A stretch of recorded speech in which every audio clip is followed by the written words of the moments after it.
Muy buenas tardes a todos. Espero que todos tengan una muy buena tarde después de este día lluvioso. Un saludo muy especial otra vez para César, que también hoy está de parabienes. Y un agradecimiento muy especial a cada uno de ustedes. Es mi costumbre tratar de responder a cada una de las personas que me saludan, pero muchas veces se me hace difícil. Me acuerdo de Cintia y otras personas más que me han saludado, entonces hice un saludo general. Dice que no se hace eso. Y entonces pido disculpas para las demás personas que me han saludado y a quienes no pude personalmente agradecerles. Dicen de que hay que agradecer personalmente los saludos. Así es que a través de este medio les hago llegar a cada uno mi gratitud y sobre todo mi contento por todo lo que significa recibir un saludo. Bueno, gente, hoy lo primero que quiero, como siempre, es que me den el retorno si me están escuchando bien, por un lado, y si están viendo la presentación por otro lado. Si no hay o algún detalle que César me pueda dar y que tenga que corregir en esto que estoy haciendo, en presentando y enviando el audio. ¿Estoy saliéndoles a cada uno o hay algún inconveniente? Buenas tardes, profe. Ningún Buenas inconveniente. tardes. Muchas gracias por el saludo. Que pase bien lo que resta de la jornada y cuando usted quiera le vemos perfectamente. Excelente. Iniciamos entonces, ya Perfecto, que profesor. muy bien. Perfecto. Gracias, Ramón. Gracias. Bueno, en honor al tiempo y que hoy queremos darnos un poco más de tiempo esta noche, ¿verdad? Vamos a tratar de que la clase sea bien compacta. Compacta significa que sea bien intensa y no tan alargada, ¿verdad? Y mañana vamos a proseguir, si Dios permite, con el resto de la unidad. Hoy vamos a hablar específicamente de los ecosistemas. Y como pueden ver en la imagen, ven ustedes paisajes maravillosos, un juego de colores que cautiva la vista, ¿verdad? Imagínense el privilegio de ver un ecosistema. Prácticamente se hace inmensa la posibilidad de observación de un ecosistema, hablando de los sentidos con los que uno pueda llegar a establecer un escaneo de todo lo que significa un ecosistema, del color, del olor, eh, de la textura y de todo lo que significa el audio que se genera dentro de los ecosistemas. Entonces, me tocó una vez estar en un jardín en Alhambra, España, y nunca yo supe lo que significaba valga la redundancia, el verdadero sentido de un jardín. Y ahí aprendí que el jardín trata de emular a un ecosistema y lo que se hace es cautivar a los sentidos a través de la vista, a través del olfato, los aromas, a través del tacto, la textura y a través de los sonidos, los diferentes tipos de modulaciones que existen entre el grave y el agudo, lo que genera el viento con la vegetación, lo que generan las aves, el sonido que genera la circulación del agua que se desplaza prácticamente en forma sigilosa a través de de las piedras y del mismo suelo, tangenciando la misma vegetación. ¿Y por qué? Hasta ahí nomás le menciono. ¿Por qué no mencionar más? Porque hay tantos detalles que hacen a lo que realmente significa un jardín. Normalmente yo hasta ese tiempo creía que un jardín era un espacio reservado para un conjunto de flores, de especies vegetales, que lo que tenía que ejercer era color y cautivar con esos colores y tal vez con el concurso de algunos insectos, pero no, el jardín es mucho más complejo. Un jardín es un ecosistema que trata de seducir. Y todos los ecosistemas, por cierto, seducen. Y existen diferentes tipos de ecosistemas. Y es de eso lo que hoy vamos a hablar, de lo que significan los ecosistemas y también del complejo plexo que se genera entre cada uno de los organismos dentro del ecosistema.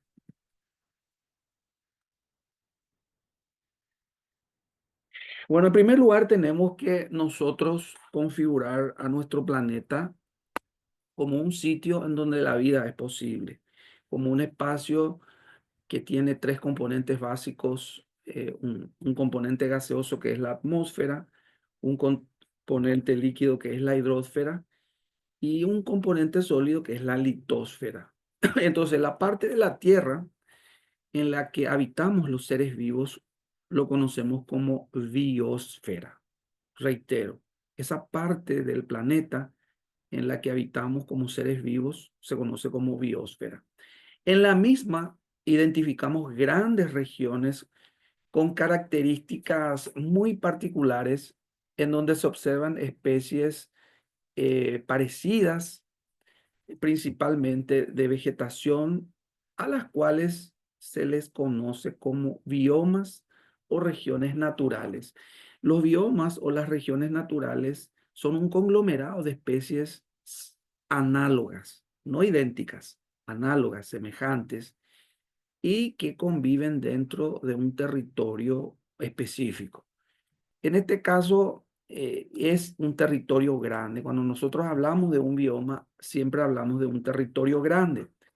Cada bioma está formado por regiones características que en este caso los diferencian unos de otros. Y a eso nosotros le llamamos ecosistemas. Entonces, estas regiones que se diferencian dentro de los biomas otra vez se llaman ecosistemas. Reitero, podemos tener un bioma, pero dentro de ese bioma las regiones muy específicas otra vez con algunas particularidades que vamos a ver más adelante y que los hace diferentes, hace que le llamemos ecosistemas.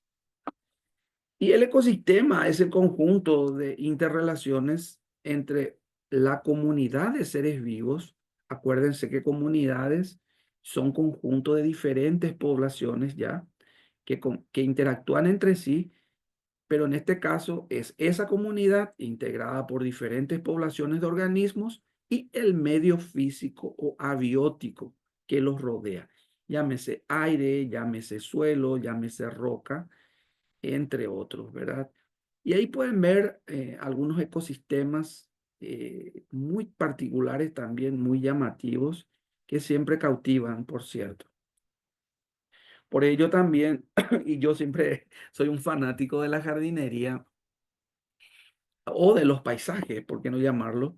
Tienen que tener un sentido filosófico emulando a algún ecosistema, un jardín. Bueno, no es obligatorio que eso sea así, ¿verdad?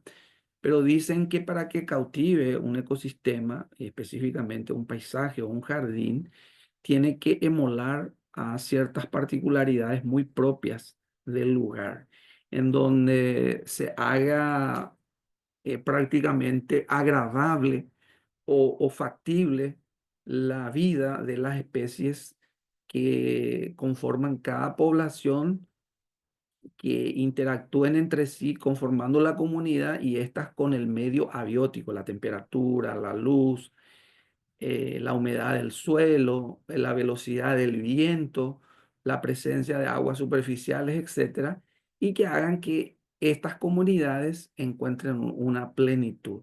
Eso hace que exista lo que nosotros llamamos eh, lo excelso dentro de la expresión de un ecosistema. Bueno, y eso es lo que seduce finalmente. Uno mira, por ejemplo, a una orquídea floreciendo y a muchos tal vez no le impresione eso. A mí particularmente sí, y creo que a las personas que más que observar contemplamos normalmente nos cautiva.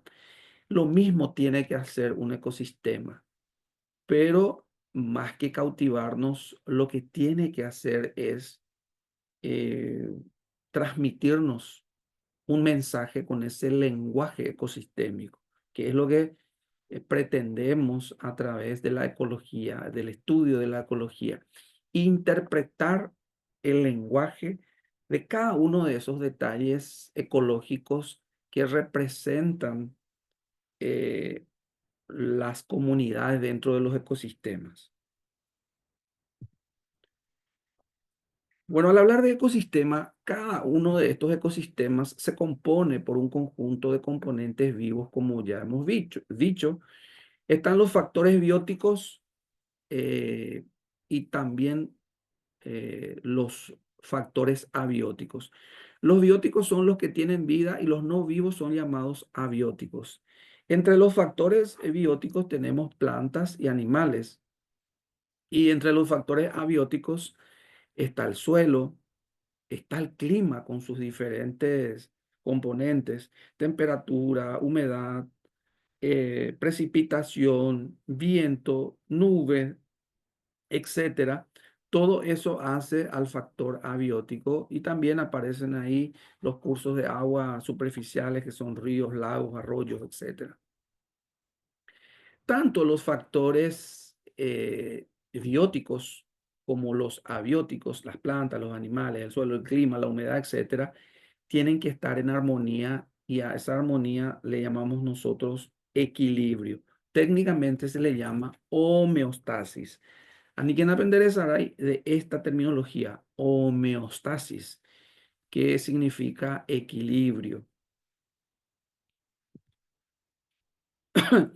Veamos ahora lo que hace a los factores ebióticos. Son el conjunto de poblaciones de diferentes especies, como ya hemos dicho, plantas y animales, que conforman una comunidad. Entonces, si yo les pregunto, ¿qué representa una comunidad?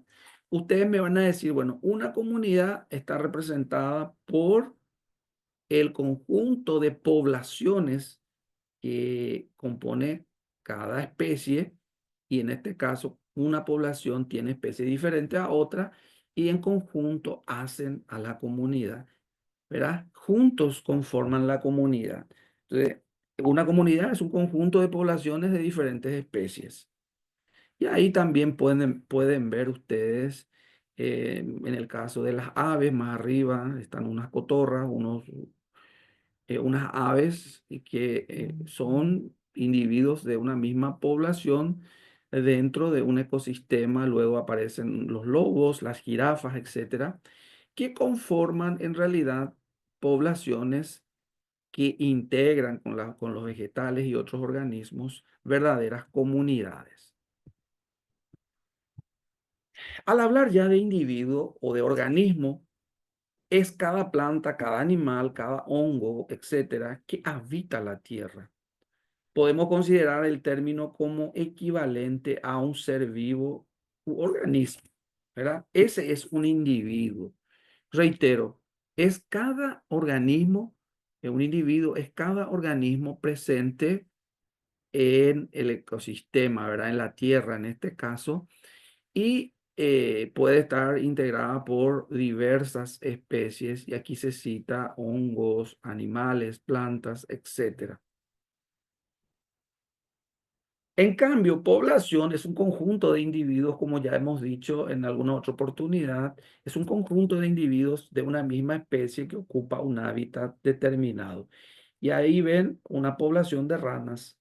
Bueno, todas son ranas, entonces una población de ranas. Especie, a no confundir especie con individuo, porque puede confundirse. Especie es mucho más absoluta. La palabra especie es mucho más absoluta que la palabra individuo. Especie es un conjunto de individuos capaces de reproducirse en condiciones naturales, dando origen a una descendencia fértil, es decir, capaz de reproducirse también. Eh, Cuando nosotros hoy en día hablamos de los famosos híbridos, resulta que el nombre científico en biología está integrada por dos partes. Una primera parte es el género y la otra parte es la especie. Nosotros somos, por ejemplo, eh, Homo erectus, ¿verdad? Y Homo erectus, Homo es el género y Erectus es la especie. No, no me refiero a nosotros que somos Homo sapiens, ¿verdad?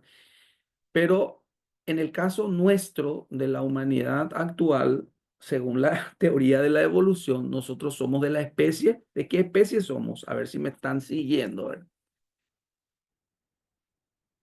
¿De qué especie somos nosotros? Siendo género Homos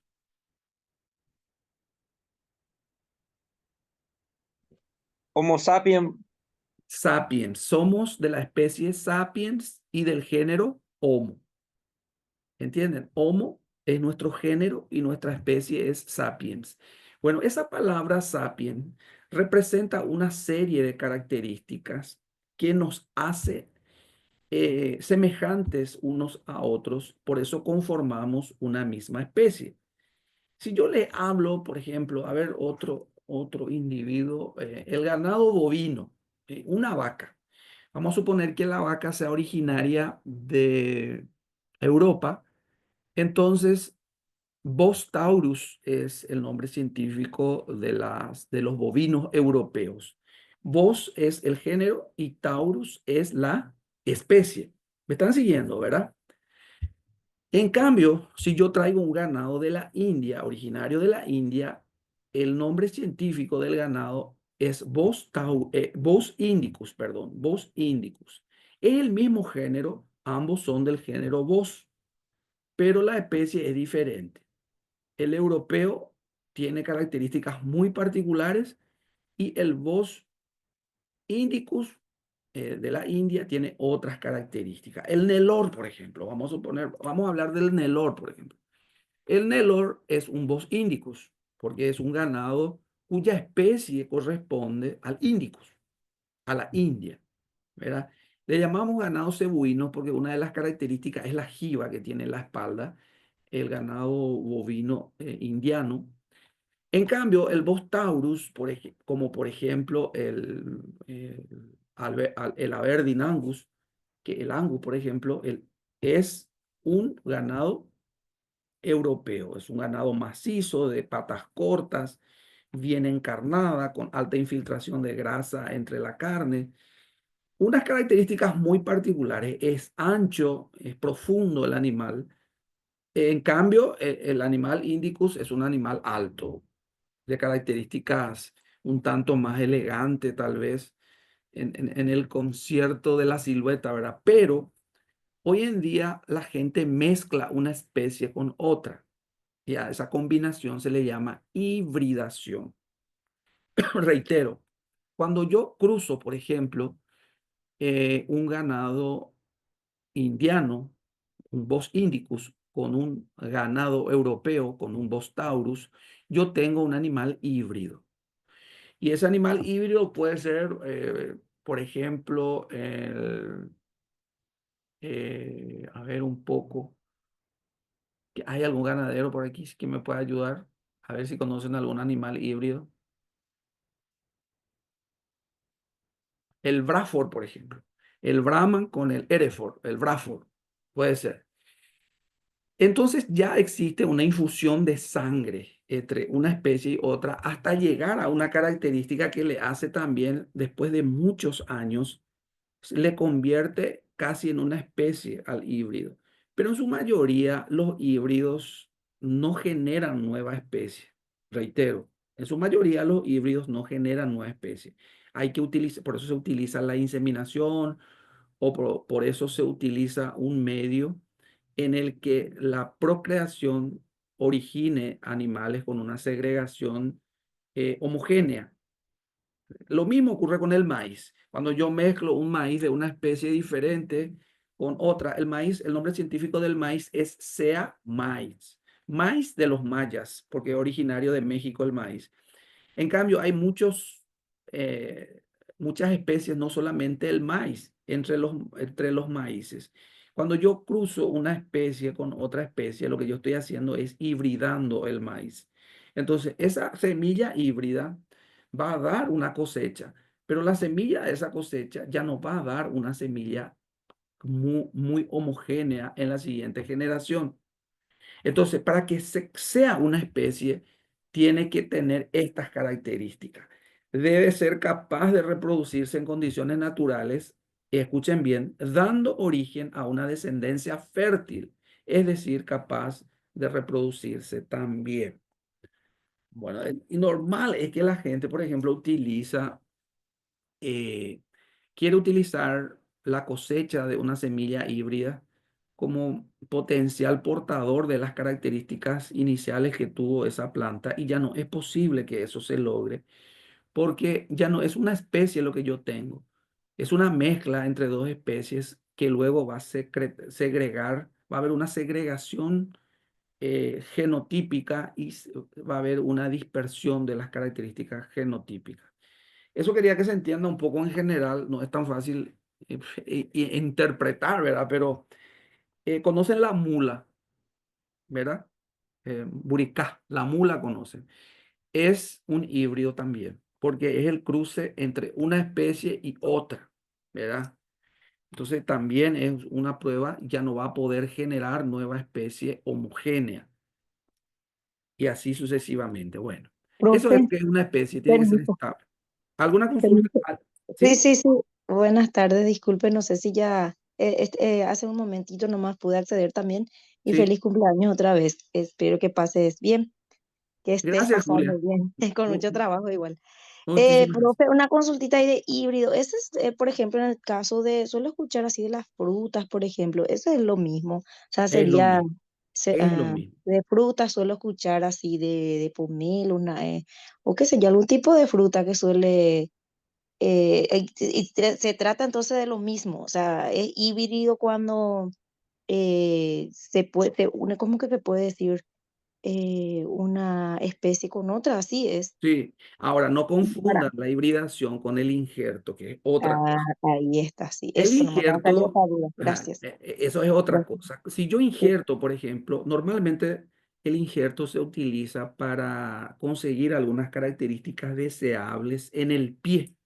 El pie es la planta que queda debajo de la tierra.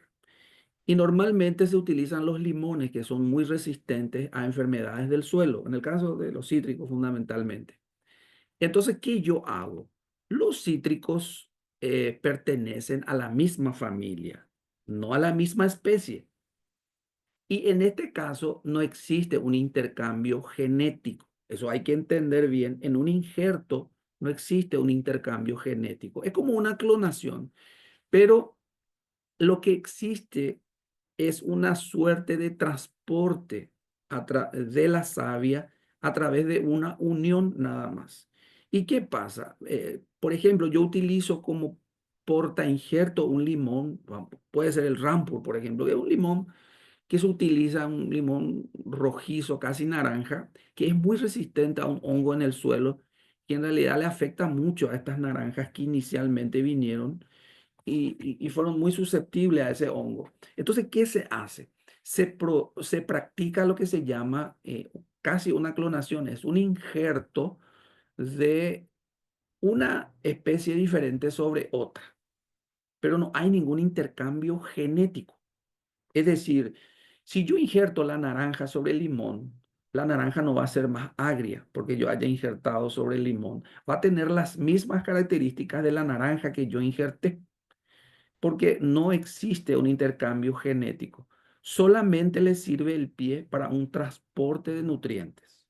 Así es que la gente siempre dice, bueno, acá se injertó durazno sobre guayaba y tengo una fruta que sabe a guayaba y a durazno. Eso no es cierto. Ahora, sí yo puedo hibridar tal vez la naranja con la guayaba, ¿entienden? Y se puede hacer eso, sí, claro, se puede hacer, pero se hace en laboratorio eso y ya se tiene la semilla híbrida. Y esa semilla sí va a dar origen a una especie con características intermedias entre una y otra especie, que es lo que sí ocurre. Eso es muy diferente al injerto, ¿verdad? Eso es, Julia, ¿verdad? La consultita, ¿verdad? Sí, profe, sí, gracias, gracias por la aclaración. Ok, ok. Bueno, y hablando de comunidad, ya hemos dicho, está definida como la asociación de diferentes poblaciones en una misma superficie, en un mismo territorio. Es decir, diferentes poblaciones de diferentes especies, valga la redundancia, entre las cuales se establecen relaciones, es decir, comparten nichos ecológicos comunes, pero están interrelacionadas esas especies con otras, sobre todo dentro de la cadena trófica. Por eso habla por espacio, comida y otros recursos. Hay cierta competencia, pero más que competencia, lo que existe es interacción. Reitero, porque nosotros siempre le llamamos competencia a un concurso por un recurso dentro de la naturaleza, pero hay otra acepción de competencia en el que uno pierde y el otro gana, ¿verdad? En este caso no se habla de eso, porque en ecología la disminución natural de una eh, población respecto a otra es porque va a haber un equilibrio, es porque va a haber una homeostasis. Entonces, en este caso, la interacción que existe es una interacción en la que las relaciones son por espacio, comida y otros recursos, y en general es para que exista una uniformidad, sostenibilidad y constancia dentro del ecosistema a través de la interacción de la comunidad con su medio físico o abiótico. Y finalmente, ecosistema es el resultado ya de la interacción entre comunidades y el medio ambiente o el medio abiótico, como hemos dicho. Ahí pueden ver en la representación gráfica las diferentes poblaciones de diferentes especies y también el medio físico que está representado por el suelo, por el agua, por el sol, por el aire. Ahora hablemos un poco de estos factores. Muchos dicen que tiene vida, ¿verdad? Pero en términos técnicos, los factores abióticos no tienen esa peculiaridad que tienen los factores bióticos de tener una célula, por ejemplo, pero sí constituyen medios ineludibles. O sea que no puede faltar estos factores para que exista finalmente el ecosistema. Y estos medios se llaman físicos o abióticos y son, por ejemplo, la temperatura. Y aquí es donde quiero hacer un pequeño alto para que no confundamos algunas cosas. Vamos a remontarnos a la época del colegio. Y yo sé que a muchos no les gusta, sobre todo cuando voy a hablar de ciencias exactas como química y física, ¿verdad? ¿Se acuerdan ustedes de las magnitudes? En física se habla de magnitudes vectoriales, magnitudes escalares. ¿Se acuerdan? La magnitud es la dimensión con la que se mide un fenómeno.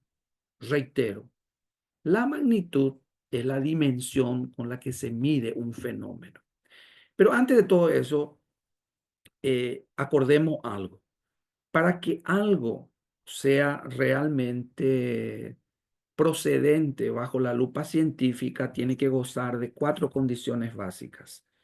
El fenómeno que yo vaya a determinar tiene que ser observable, por un lado, tiene que ser medible, por otro lado, tiene que ser validado y tiene que ser significativo a través también de una tabla o de un patrón o estándar. Reitero, si yo quiero mirar con la lupa científica un fenómeno, ese fenómeno tiene que ser observable, medible, válido y confiable. ¿Estamos?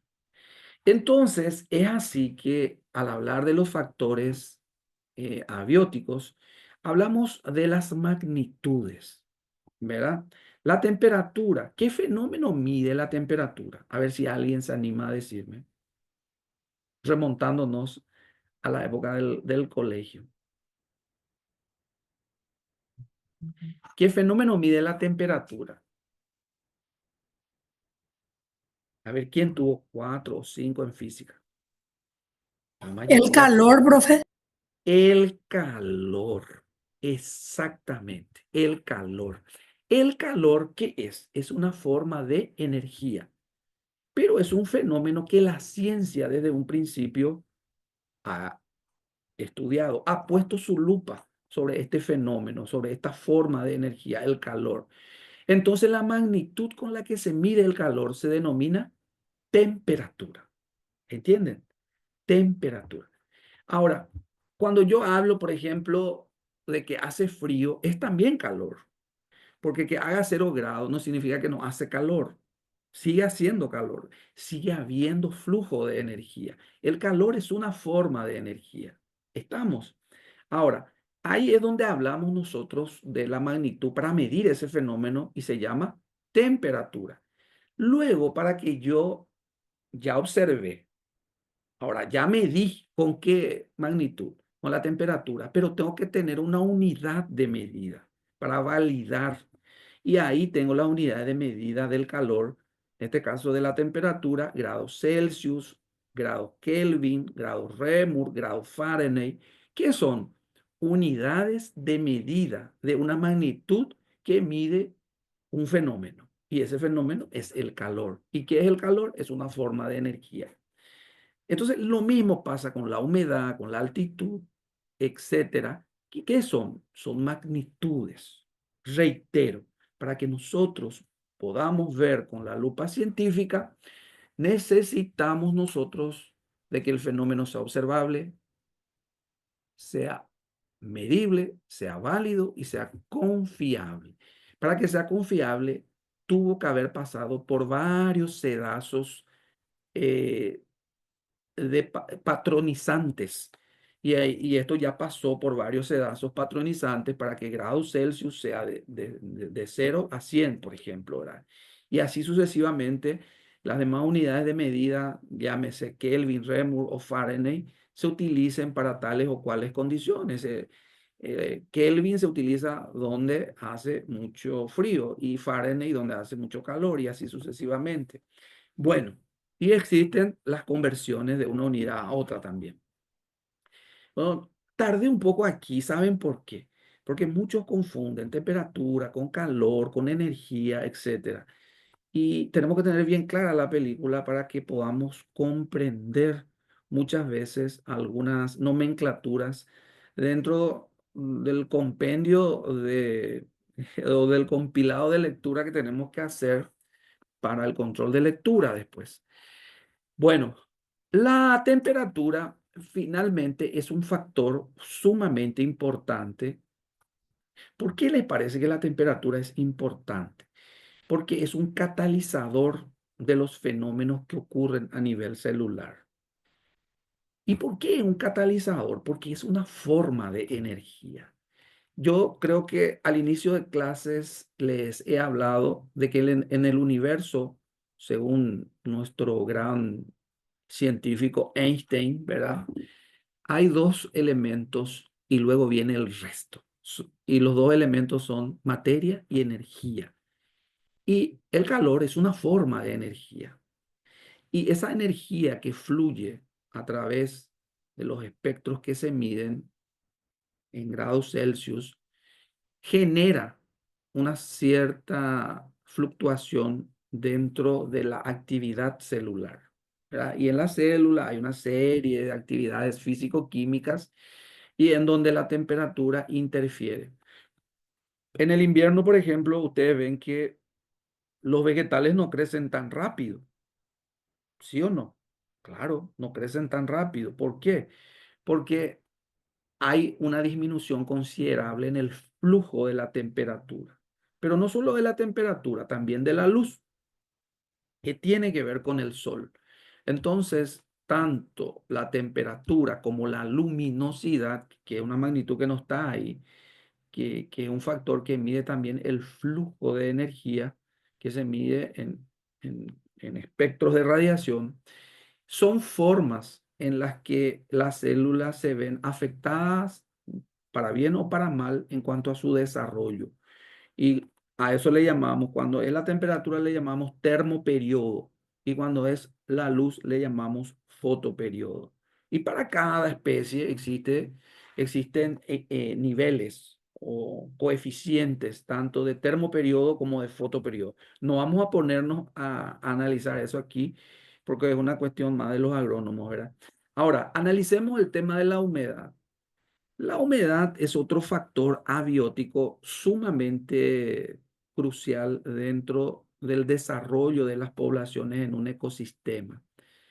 El agua, cuando lo estudiamos al agua desde su nomenclatura química, nosotros decimos, ¿cuál es la fórmula química del agua? Bueno, y nosotros decimos H2O. Perfecto, H2O, hidrógeno, oxígeno y una combinación.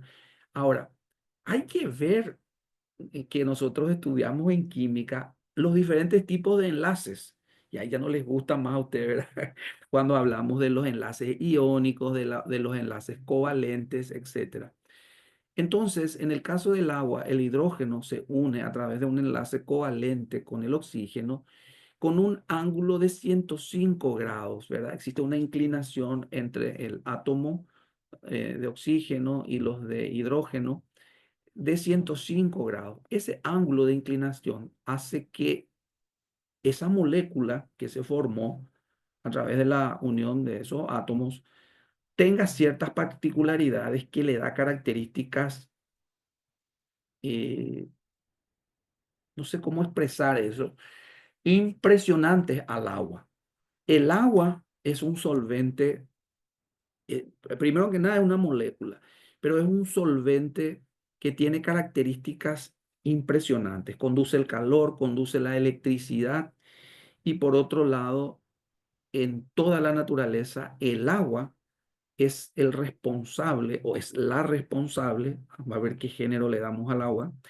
El agua es la responsable de todos los fenómenos atmosféricos que llegan a ocurrir. Si hay relámpagos, si hay truenos, si hay descargas, si hay lluvia, si hay granizo, si hay nieve, si hay viento, todo tiene que ver con el agua. ¿Por qué? Porque el agua es como aquella nuestra vecina tan chismosa que demasiado cuenta cosas. Es un informante, ¿verdad? Y lleva consigo la característica peculiar en su estructura química de informar y, informa de la temperatura, informa de la electricidad, informa de la contaminación, informa de la luz, informa también de todo lo que significa el sonido también. Cuando escuchamos un trueno, la gente siempre quiere saber qué es lo que es un trueno, ¿verdad? No vamos a ponernos a explicar en detalle qué es un trueno, pero el trueno es un fenómeno acústico por una descarga dentro de los ángulos de inclinación de las moléculas del agua, ¿verdad? Que no hace falta explicar en detalle eso, pero es impresionante lo que el agua puede generar, lo que la humedad puede generar. Imagínense, nosotros tomamos agua y el agua es un vehículo. ¿Por qué es un vehículo? Porque sabe transportar temperatura, porque sabe transportar sales, porque sabe transportar energía. Y ustedes ya verán que el agua se puede solarizar, que el agua se puede ionizar, que al agua se le puede poner frente a un equipo de sonido y se va cargando eléctricamente a través de una energía acústica, por ejemplo. Y así muchas cosas se le hace al agua. Ustedes se preguntarán, ¿y cómo es que funciona eso? Funciona así porque el agua tiene la particularidad química de cumplir todas esas funciones de transmitir el flujo energético. Bueno, hablamos de altitud ahora. Más adelante vamos a hablar más de la humedad. Hablamos de la altitud. ¿Cómo influye la altitud? Más adelante vamos a hablar de que nosotros en el planeta y en la clase presencial yo les voy a dibujar en la pizarra un plano cartesiano y en ese plano cartesiano vamos a ver cómo se comporta una serie de factores a medida que nosotros subimos, a medida que nosotros ascendemos. Ustedes saben de que eh, en la membrana gaseosa, que es la atmósfera, hay 4 capas. Una se llama troposfera, la otra se llama estratosfera, la siguiente se llama ionosfera y la última capa de la atmósfera se llama exósfera. Bueno, a nosotros nos interesa mucho lo que pasa en esa primera capa que se llama troposfera, tropo de suelo, ¿verdad? Y esta se considera desde la superficie del mar hasta los 11 kilómetros de altura. Hasta ahí va la troposfera. Bueno, ¿y qué pasa en la troposfera? En la troposfera suceden los fenómenos hídricos más fascinantes. En la troposfera, increíble es, La temperatura, al hablar de la temperatura, varía a razón de 6,5 grados Celsius por cada 1000 metros que yo asciendo. Es decir, si hay 1000 metros, a la temperatura o 6,5 grados. Yo subo 2000 metros y disminuye el doble. ¿Cuánto es? 13 grados. Y yo subo 3000 metros y 6, casi 19 grados. ¿Se dan cuenta? Es así que en La Paz, que está casi a 3000 metros de altura, ¿qué pasa con la temperatura? ¿Disminuye o aumenta? ¿Hace más frío o más calor allá en la altura? Según lo que estaba diciéndoles. Mi gente, ¿sí? ¿Me están copiando? Sí, profe, Sí, profe. Díganme, ¿y cómo entienden que es más frío arriba o que es más caliente a medida que ascendemos? Más frío. Más frío, porque disminuye a medida que ascendemos 6,5 grados Celsius por cada 1000 metros. ¿Entienden? Pero eso ocurre hasta los 10.000 metros nomás. Hasta los 10 kilómetros de altura, la temperatura manifiesta esa disminución térmica constante. Y así que uno se va en un vuelo y está, por ejemplo, a 9000 metros de altura y la temperatura marca 49, 50, 52 grados bajo cero. Parece que la mañana allá. Y tiene que ver con la aislación que tiene el avión, ¿verdad? Y pero siempre hay un poco de fresco ahí adentro, ¿verdad? Entonces, ¿por qué eso? Por esa variación impresionante, es como la ciencia estudia eso. Pero ¿cómo es que ocurre eso? Y ocurre dentro de una perfección en la estructura gaseosa de esa primera capa que se llama troposfera. Eso ya no ocurre más arriba, por ejemplo, en la estratosfera. La estratosfera es la siguiente capa, que se inicia a partir de los 11 kilómetros y prosigue hasta los 80 kilómetros. Esa se llama estratosfera.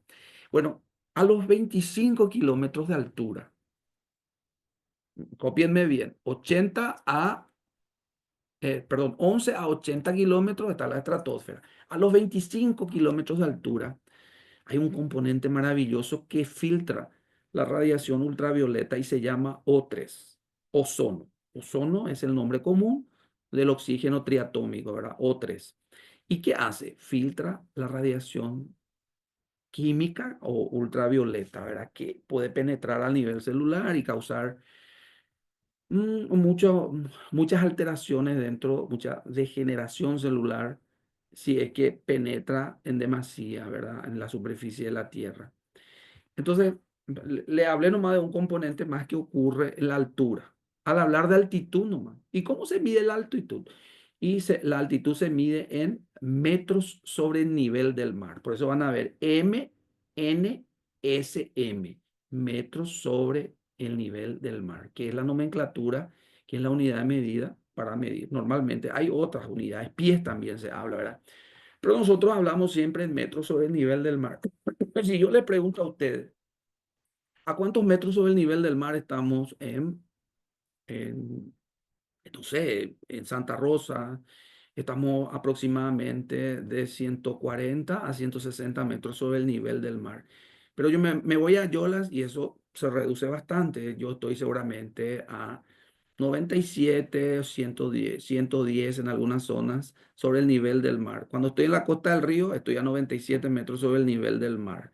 Pero si yo me voy a Paraguarí, estoy a 198, 200 metros sobre el nivel del mar. Ahora, ¿ven cómo varía la altura?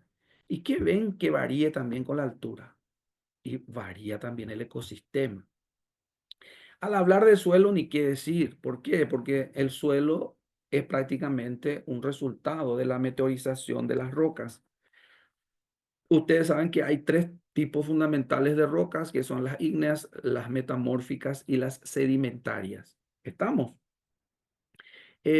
Las ígneas son aquellas que se han formado por el enfriamiento del magma. Las metamórficas son aquellas rocas ya que han sufrido los efectos un poco de la meteorización. Y las sedimentarias son aquellas que parecen esa torta, así que se van formando capas por los sedimentos, ¿verdad? Y también los suelos tienen diferentes características de acuerdo a de qué tipo de roca se ha originado, ¿verdad?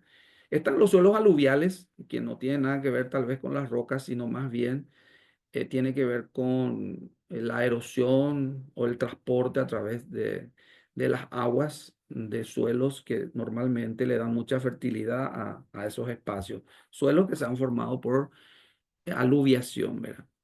Bueno, y al hablar de ríos también son elementos fundamentales. Si ustedes ven el mapa hídrico del Paraguay, ustedes van a decir, oye, Gendres, estamos, nuestro país está bañado con ríos extraordinarios, el río Paraguay, el río Paraná. eh, Son ríos que en efecto son uno de los más caudalosos, el Paraná sobre todo, luego el Paraguay, pero también tenemos el río Pilcomayo. Y después tenemos los otros ríos que no tienen tal vez el caudal, el lecho, eh, y sobre todo el volumen de estos otros ríos, pero te podemos hablar del Tebicuarú, podemos hablar del río Apa y los otros, el río Verde, el Jejuí y muchísimos otros ríos que bañan el territorio paraguayo. Es una bendición, ¿verdad? Y Paraguay es un gran bioma hídrico de agua dulce por eso. Y no estamos hablando todavía de aguas superficiales, ¿verdad? Hablamos de ríos, ¿verdad? Después podemos hablar de las serranías, ¿verdad? Montañas que también constituyen factores abióticos que se sabe bien tienen que ver un poco con formaciones conforme a la evolución geológica que se han dado por el movimiento telúrico que ha ocurrido en una u otra zona conforme a ciertas eras en las que inicialmente se formaron aquellas montañas. Bueno, y esto yo creo que vamos a desarrollar después. Yo necesito una pizarra, necesito estar cerca de ustedes para poder explicarles lo de la radiación solar, la humedad atmosférica, la temperatura, la nubosidad, la presión atmosférica también, sorprendente lo de la presión. Les va a gustar muchísimo al interpretar algunas cosas muy sencillas. Vamos a hablar de las lluvias, de la nieve, de los granizos, vientos, de los fenómenos eléctricos que tienen que ver con fenómenos acústicos, como los truenos, los ópticos, como los relámpagos, etcétera, y los rayos también, evaporación, etcétera. Bueno, y finalmente el ciclo del agua.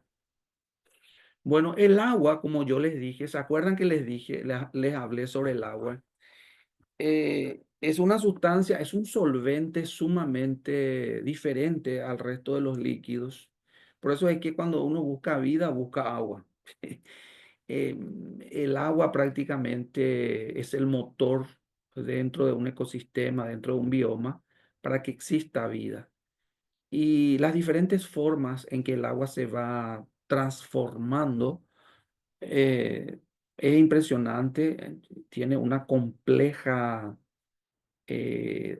complejo ciclo. Y ahí pueden ver ustedes algunos fenómenos como por ejemplo la evaporación. ¿Qué es la evaporación?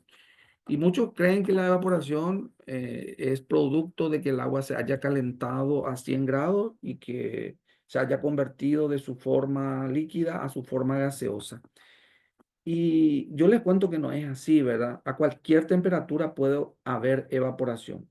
En cambio, ebullición no, que es otro fenómeno que el agua también experimenta. ¿Cuáles son los dos tipos de energía que ustedes conocen?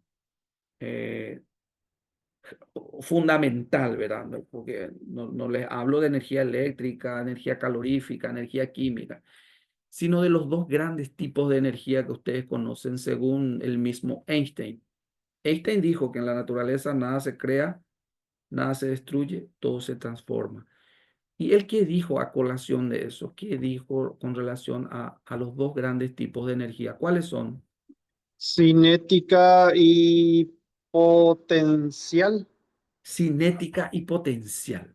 Así mismo es. Y él dijo, la energía potencial es la masa por la altura, igual a un medio de esa masa por su velocidad al cuadrado. Es decir, la energía potencial, para que exista homeostasis, tiene que ser igual a la energía cinética. Bueno, demos el ejemplo del agua. Imagínense que yo ponga una taza, un pocillo de agua en el fuego y lo ponga a hervir. ¿Qué pasa con la energía potencial cuando el agua hierve? Que es técnicamente ebulle. ¿Qué pasa al observar? ¿Qué observan ustedes en el agua cuando la misma alcanza los 100 grados Celsius?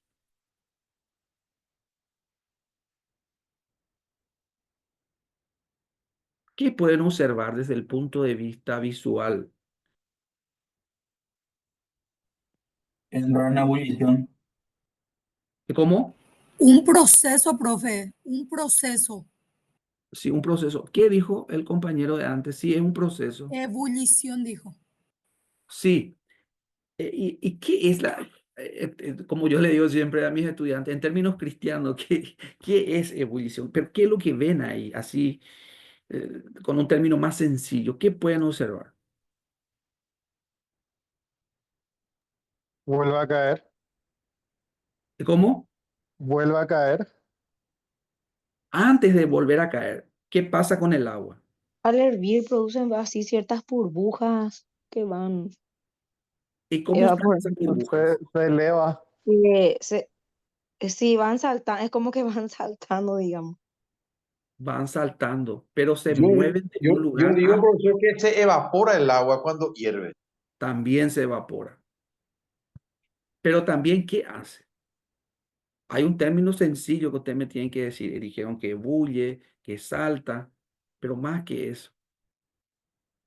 Es muy parecido a que salte. Hierve, ¿Cómo? hierve el agua, hierve haciendo. Hierve, hierve, sí. Pero más sencillo que hervir. Y tiene que ver con lo cinético. Se mueve el agua. Se mueve. Pasa de su energía potencial a su energía, reitero, pasa de su forma potencial a su forma cinética. ¿Entienden? Reitero, pasa de su forma potencial a su forma cinética, porque al hervir el agua lo que hace es moverse. Me doy a entender, ¿verdad? Sí, profe. Sí, ¿Quién profe. produjo eso? ¿Quién produjo que una materia como el agua experimente un cambio en su estado potencial para que pase a su forma cinética?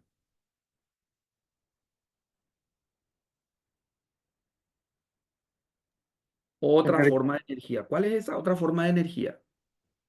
energía calórica. Es la energía calorífica, exactamente. ¿Se dan cuenta? El agua reaccionó ante la incursión de un fenómeno que tiene que ver con la temperatura.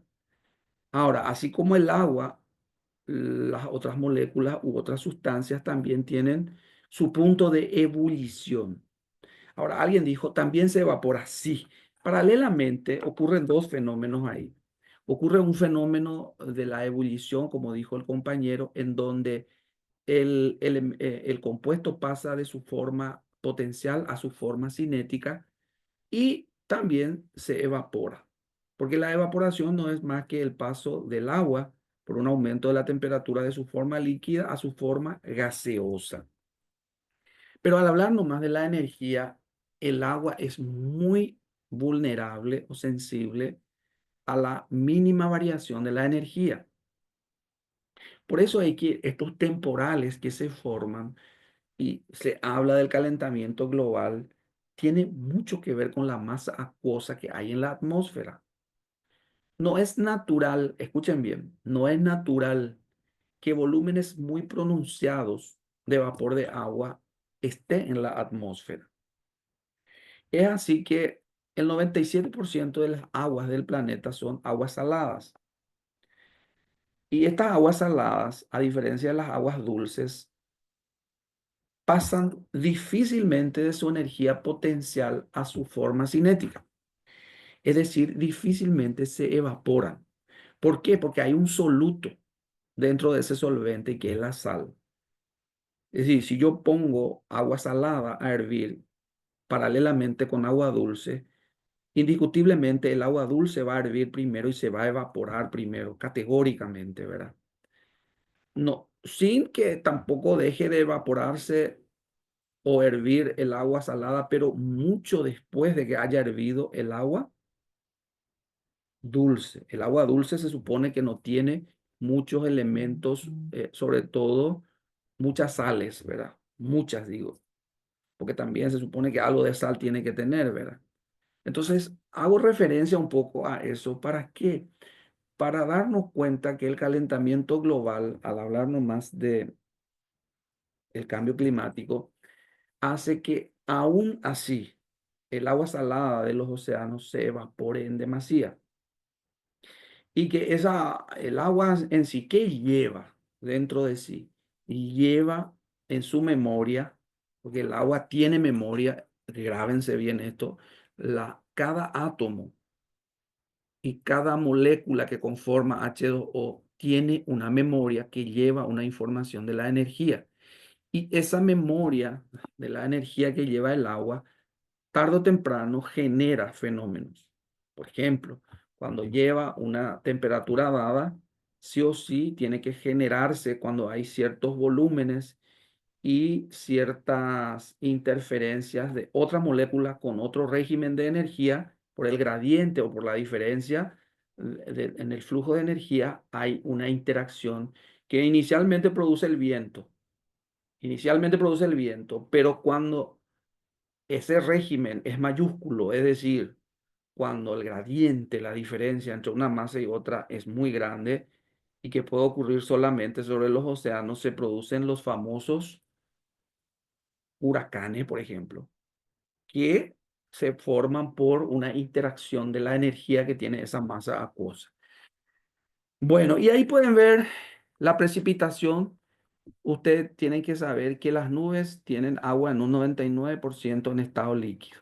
El vapor va y al alcanzar cierta altura se condensa.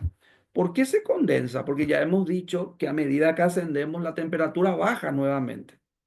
Entonces el agua se evapora desde la superficie del suelo, pero ese vapor cuando encuentra una temperatura baja pasa de su estado gaseoso a su estado líquido. Y las nubes, reitero, en un 99% están en estado líquido. Ahora, ¿cómo es que no se derrama? Tiene que ver con el flujo de la memoria energética que llevó ese vapor de agua y que configuró al condensarse una distancia prudencial entre una gotita y otra. En primer lugar, por el efecto de la gravedad. En segundo lugar, por el efecto de la densidad. Y en tercer lugar, porque esas gotitas tienen carga semejante. Y cargas iguales se repelen. Ahora, cuando una masa nubosa de otra carga viene, pueden coalescer, unirse, chocar, colisionar esas gotas de diferentes cargas y ya por el peso y la densidad cae. Y a eso le llamamos precipitación. Y cuando se produce por un fenómeno eléctrico, la precipitación es masiva, es abundante. Pero cuando se produce por un fenómeno no eléctrico, solamente de ascensión de un frente o, por ejemplo, una masa, una vaguada de baja presión, puede producir lloviznas o ciertos aguaceros nomás. Pero cuando es con una descarga como la que ocurrió hoy, por ejemplo, o estos días, allá por Corrientes, algunas provincias de Buenos Aires, etcétera, Entre Ríos y Pilar hoy, creo, produce mucha lluvia, porque la lluvia ocurre por esa descarga, ¿verdad? Bueno, ahí también vemos nosotros la evaporación de los océanos, la evaporación de los ríos y las plantas también transpiran. Las plantas transpiran, pierden agua, así como nosotros sudamos, las plantas también pierden agua a través de las hojas. Y esa transpiración hace que se produzca un equilibrio también, para que se produzca un vacío dentro del sistema osmótico de la planta, que hace que a través de ese vacío, por el agua capilar que hay en el subsuelo, ocurra la traslocación del agua a través de la savia bruta y luego a través de la savia elaborada ya de los alimentos transformados, ¿verdad? A través de la fotosíntesis ocurre todo eso, pero lo que hay que ver ahí es que estos fenómenos básicos deberíamos de conocerlos, que es evaporación, que es ebullición, que es sublimación. Sublimación es cuando el agua pasa directamente de su estado sólido a su estado gaseoso. ¿Pudieron observar alguna vez eso? Que el agua pase sin pasar por su estado líquido directamente a su estado gaseoso. ¿Pudieron observar eso en alguna circunstancia? Sobre todo cuando sacan el hielo de la heladera, ¿verdad? ¿Qué pasa con el hielo? Sobre todo cuando hay mucho gradiente de concentración. Cuando el hielo está muy seco y se saca, lo que suelo notar que se evapora. Exactamente.